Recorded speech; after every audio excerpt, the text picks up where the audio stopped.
Nikola Jokic just did something I'm not sure anyone has ever done before. Yesterday, he dropped 56 points, 16 rebounds, 8 assists, and 3 threes. It wasn't a loss to the Wizards, so he got slack for it. Today, he dropped 48, 14, and 8 with 3 threes. That is in the matter of 24 hours. He put up over 100 points, 30 rebounds, 16 assists, and shot over 50% from 3 while making 6 of them. That is, I don't even know how to describe it. So it's a lot to take in because the Nuggets, they did lose to the Wizards. They did beat the Hawks. How do you take that? Net negative, most likely. You are expected to win 2 games with how the Nuggets are going into the season. But what we saw from Jokic is something I'm not sure we'll ever see again. I don't have the stats in front of me. I've never seen something like that before. This is really going to be a whole Nikola Jokic and Nuggets video, to be honest. But yeah, what we saw was crazy. Because Jokic is a great shooter, at least as a center. One of the best center shooters, three-point shooters I think we have ever seen before. He's shooting at a pretty good rate this season. I know last year he was like insanely efficient. This year, 50.6% from 3. Over 2.2 threes a game. And yeah, I was thinking about this year. My bad. He only shot 36% last year, which is still pretty good for a center, especially on 3 threes a game. He's shooting over 50% from the 3 this year. Again, don't have the stats in front of me. That has to be insane. And if you're coming from the NBA Buckets channel, thank you so much. If you're new, thank you so much. I'm trying to make this a second channel.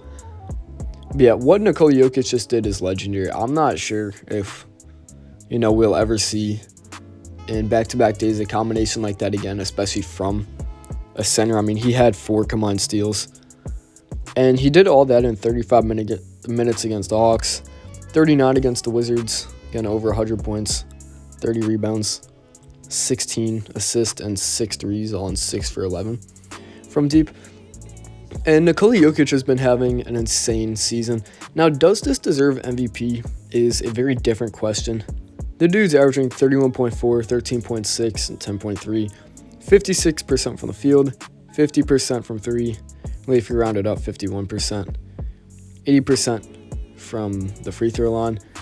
Statistically, yes, of course. The problem is the standings. And that's something that has kind of been inconsistent. This will probably be a whole nother video on its own eventually. He was ranked first in the MVP ladder. Not sure if he should have been, especially as they were the 8th seed. Right now, they are the 9th seed as of this time of this posting, and that is after the game.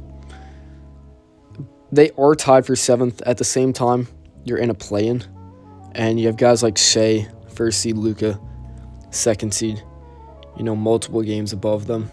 3 to 5. Jason Tatum, 2nd seed. Other MVP candidates are pretty high. Giannis has pretty much the same record. They're 12 and 11. Nuggets are 12 and 10. And I think that is kind of a product of how bad the Nuggets roster construction is. I really wanted to talk about that. The Denver Nuggets roster construction was god-awful. When I was planning on doing a Nuggets video even before, I didn't even know they had a game today. I look at the box score halfway through. He's going off, so I had to tune in, of course. But yeah, I mean, this roster construction is god-awful, and it is inflating Jokic's stats to an extent. So from just I'm trying to win MVP type of way, can't be that mad from, I want to win, which I think is clearly his motive. You're pretty mad. They don't really have a backup big. The only backup big, at least reliable, they have Aaron Gordon, which he's missed a solid amount of the year. Only played 10 games. I'm pretty sure he's still injured. But yeah, I mean, he's only played 10 games this year, and he's 6'8". So not the most consistent backup big if you're really trying to have him defend, the basket inside. DeAndre Jordan, Dario Saric, they'll play. Not sure they're doing much else. PJ Hall's only got 4 games. Zeke Najee's really the backup big. Again, 14 games, 5.1 minutes played, so not really. Kind of got Russell Westbrook as one of the top rebounders on this team. We know he's a top rebounder. He's 5th in rebounds. That's not too bad, but at the same time, the dude's averaging 24 minutes per game. He's like 7th, 8th on the team in minutes. So not really what you want. And you drafted Jaron Holmes for that reason. You drafted him to be the backup big. It didn't really work. And I think a part of it is also the minutes construction. So what they run is they have pretty much all their starters on the court at the same time. I don't have the stats in front of me. I feel like I've said that 3 times already. Again, I mean, on the main channel, the videos are way more advanced, so, Rockets video out soon. But they run all their starters at the same time. Like, Aaron Gordon and Jokic have, 90% of Gordon's minutes played with Jokic.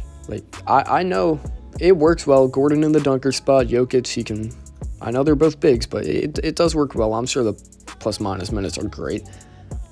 At the same time, that's the only, solid backup big you have, and you're just running him at the same time as Jokic all the time. I really don't love it. I don't think it's going to work, but, not too much on Jokic. What he's doing right now is great.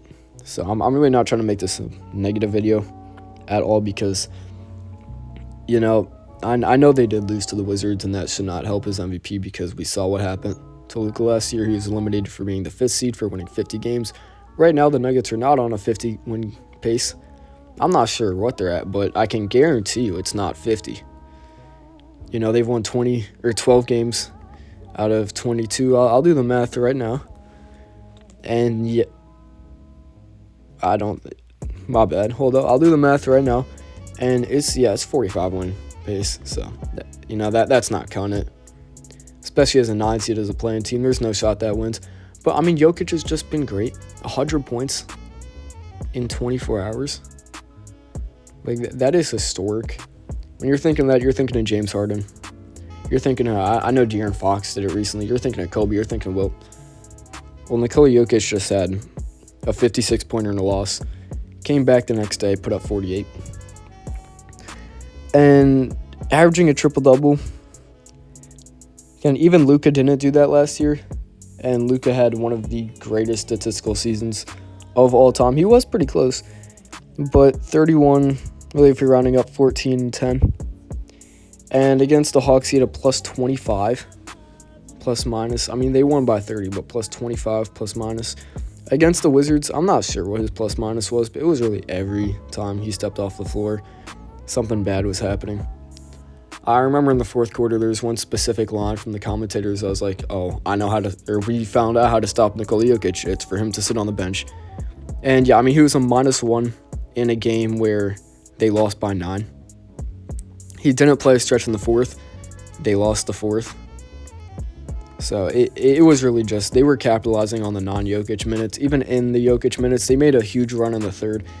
It felt like a lot of that was because of Nikola Jokic, and look at the Wizards now. They're down by 30 as I'm recording this. Yeah, Nikola Jokic, just what a 2-game stretch. He can do everything. If he does end up being a top 4 seed, it's going to be hard to not give him MVP with just how great he is at pretty much every single thing on the basketball floor. Again, as the 9 seed, I'm not sure he can get it, but what a 2-game statement by Nikola Jokic. And this is, appreciate greatness. This is great to watch.